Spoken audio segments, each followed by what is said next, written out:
जी हाँ, good morning to all of you. जीनेट JRF foundation में आप सभी लोगों का स्वागत है दोस्तों।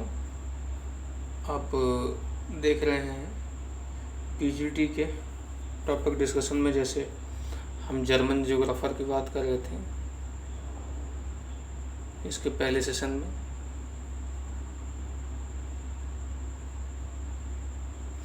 जर्मन जियोग्राफर में हमने हमबोल्ट और रिटर की बात की थी।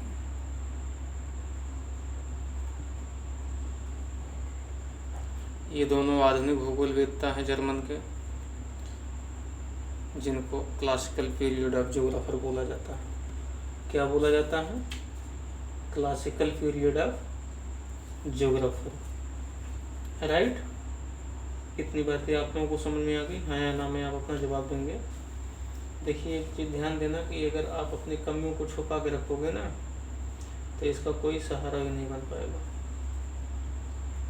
क्यों? क्योंकि आप अपने डाउट को हमेशा दबा के रखोगे, ठीक।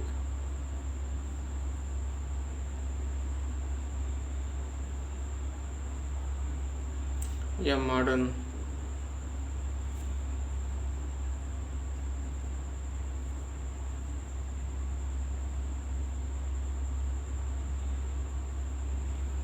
ओके। तो ये आधुनिक भूगोलवेत्ता लोग कहे जाते हैं। उनका जन्म कब हुआ था आपको पता है, ठीक। 1762 में इनका 1700 यही था ना, कुछ और था। थोड़ा सा जन्म और मृत्यु को आप देख लेना अपने अनुसार, ठीक।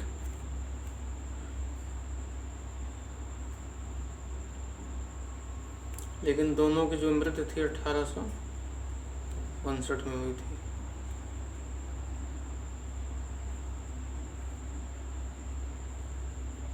मरी एक साथ गांठ जोड़, ध्यान देना, ठीक। आज इन्हीं की हम कंपैरेटिव स्टडी करते हैं,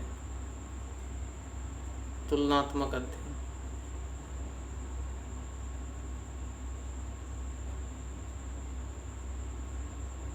ये दोनों विचारक अपने आप में एक फेमस विचारक हैं, इसलिए इनका तुलनात्मक अध्ययन बहुत पूछा जाता है। कभी कभी इसमें यहाँ से जो है यूपीएससी में सवाल बन करके आ जाता है सामने, ठीक है। हाँ जी, बिल्कुल। तो चलिए, so let us start Humboldt and Ritter comparative study. तो जो हमबोल्ट महोदय थे, हमबोल्ट महोदय कौन थे? जो कॉस्मॉस की रचना की थी। रिटर, अडकुंडे, यही तो होती है कंपैरेटिव स्टडी। हमबोल्ट महोदय कौन थे? जो क्रमबद्ध भूगोल का अध्ययन करने पर जोर दिया था। रिटर महोदय कौन थे? जो प्रादेशिक भूगोल को आधार बना करके किसी भी क्षेत्र में पाए जाने वाले तत्वों का अध्ययन करने का प्रयास किया था। तो ऐसे करके कुछ वर्ड होते हैं जिनको हम जो है सीखते हैं। हमबोल्ट हो गए और रिटर। ये कौन था? सिस्टमेटिक, ठीक है ना।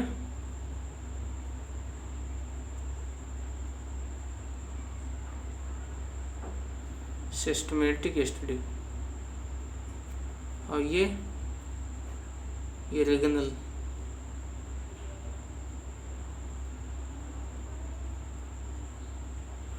अध्ययन करते थे, ठीक।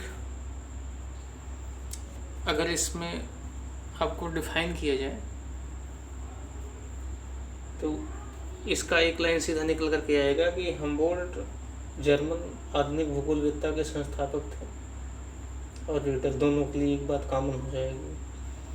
लेकिन हमबोल्ट क्रमबद्ध भूगोल के अध्ययन पर बल देते थे, सिस्टमैटिक फ्लो में, जिसमें एक एक तत्व का संपूर्ण विश्व के संदर्भ में अध्ययन करते थे, ठीक है ना। One in one element, SD is whole. Okay, लेकिन रीडर क्या करते थे, प्रादेशिक किसी विशेष तत्व के सामंजस्य का अध्ययन, रीजनल स्टडी, एक ही टुकड़ों में नहीं बल्कि जो है इकट्ठा उठा के अध्ययन करने का प्रयास करते थे। तो इससे हम कहते हैं ना कि ये हमबोल्ट जो था वो प्राकृतिक भूगोलवेत्ता था।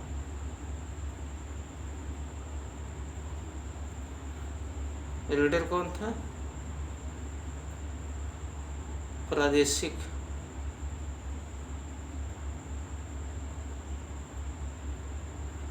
भूगोलवेत्ता था। यही हमारी है कंपैरेटिव स्टडी। 2 पॉइंट हो गए।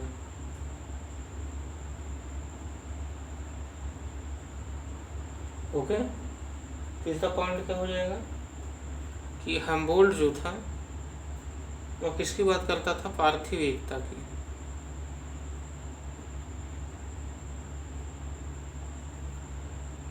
किसकी, टेरेस्ट्रियल यूनिटी।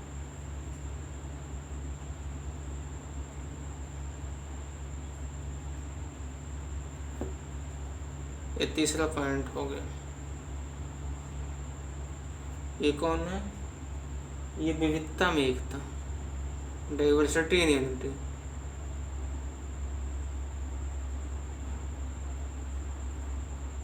ओके,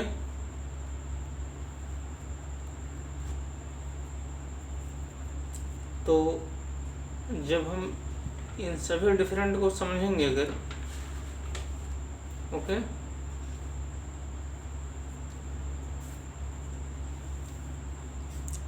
तो इसी डिफरेंट के माध्यम से हम एक दूसरे से तुलनात्मक अध्ययन करते हैं, ठीक है ना। अब फिर हम देखेंगे कि हमबोल्ट जो हमारा था वो हमबोल्ट जो है अनुगमनात्मक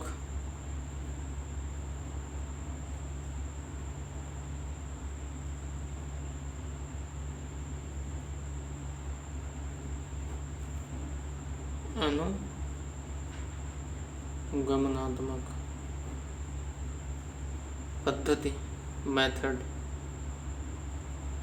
का समर्थन करते थे। रीडर कौन था, निगमनात्मक।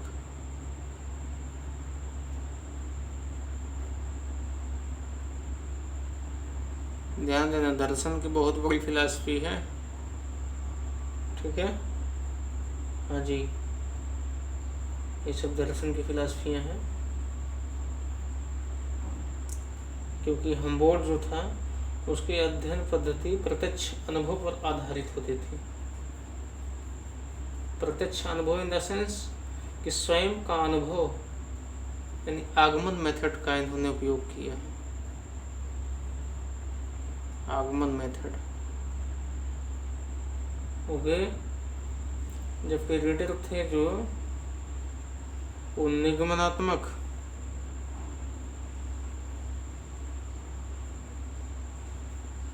विचारधारा को केंद्र करके अध्ययन करने का प्रयास किया है।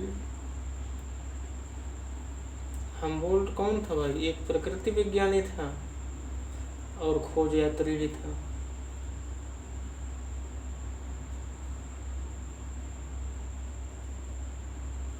ओके, रीडर क्या था, प्रकृति विज्ञान के साथ साथ इतिहास की भी शिक्षा इन्होंने ग्रहण की थी। तो भूगोल को मानव केंद्रित विज्ञान ही मानने लगा। Geography is the main central science, reader ने बोला था। तो ये सब विचारधाराओं का कंपैरेटिव स्टडी है। और इन्हीं कंपैरेटिव स्टडी को बार बार जो तुलनात्मक रूप से आपसे 100 वर्ड में पूछ लेगा, यूपीएससी पूछता है अक्सर इस तरह से सवाल, दूसरा कोई नहीं पूछेगा, ठीक है ना। तो हमारे हमबोल्ट और रीडर साहब की ये सब विचारधाराएं हैं, इन सबको हम याद रखते हैं। आपसे पूछ लेगा निगमनात्मक पद्धति के समर्थन कौन करते थे, तो आपको तुरंत आगमनात्मक कौन था, पार्थिव एकता किसकी थी, विविधता में एकता किसका था, प्रादेशिक अध्ययन और प्राकृतिक अध्ययन, यानी सिस्टमेटिक और रीजनल स्टडी, इस तरह से डिफरेंट टाइप में आपसे क्वेश्चन किया जा सकता है, जिसका जवाब देना आपको कंपलसरी होगा, नहीं तो आप एग्ज़ाम से आउट होने का कगार में चले जाएंगे। ठीक, तो कैसा रहा आपके लिए ये सेशन, आप ज़रूर कमेंट बॉक्स में बताने का प्रयास करें। धन्यवाद, शुभकामनाएं, मिलते हैं फिर नेक्स्ट सेशन में हेटनर महोदय को लेकर के। Right now, okay, thank you, best of luck.